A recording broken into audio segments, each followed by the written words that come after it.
So you have two fresh water tanks. You can see one here and one in the back. Both of them can be drained by turning this valve, and the water will drain out of the floor. We do recommend that you drain the fresh water tanks during transportation. When it comes to filling the fresh water, when you hook up water from the exterior, it actually comes in through this line, and you have two options. One option is you can have this valve on, and when this valve is on, the water will flow through this line and fill up your fresh water tank. We already have a bypass system set up. If the fresh water tank is too full, it would actually come out of this line and then come out the bottom of the trailer to avoid flooding the trailer. If you're just going to use fresh water from the outside and bypass the tanks, you'll of course need this valve turned off, and then the water would come in from the outside here and then turn this valve on, and then you can see it would come through the pump.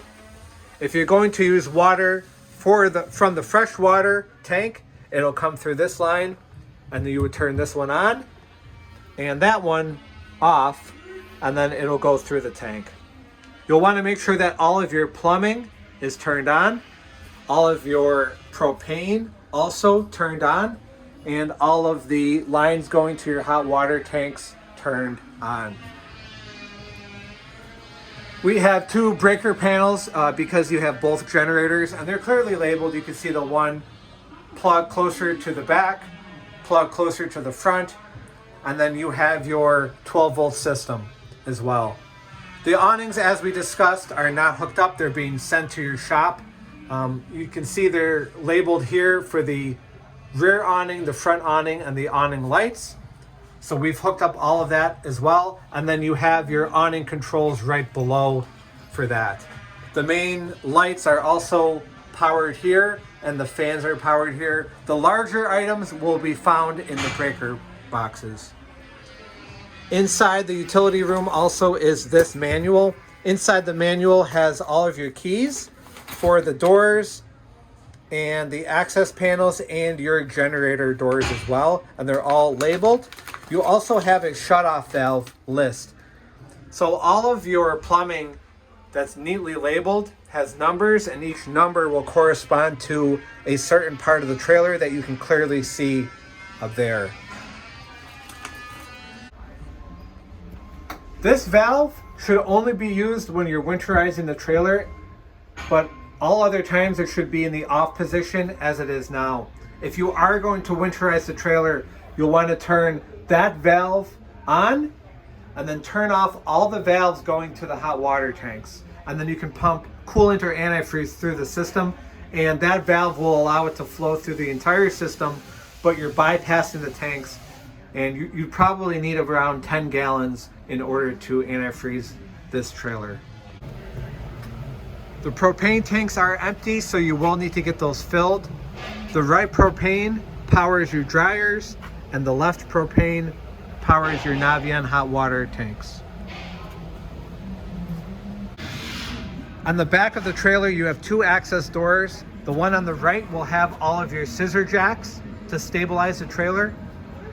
And the one on the left has a site cleanout gauge, so you can see how full the tank is, as well as the pump valve on the back. On the mechanical room side of the trailer, you have your fresh water inlet.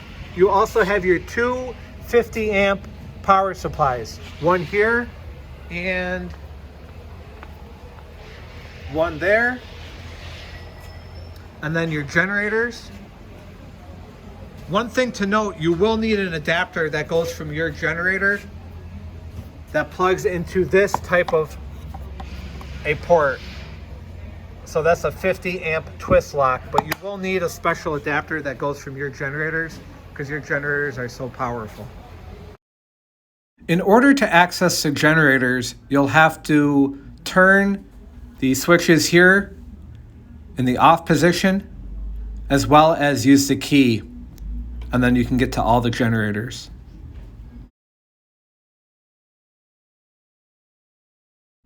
In order to use the jack on the front, you can pull it out, you'll remove the pin, slide the lever forward, then put the pin back in.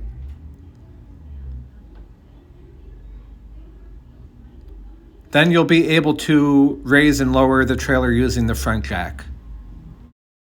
Go. So when it comes to the awning, we have the electrical hooked up there at the top.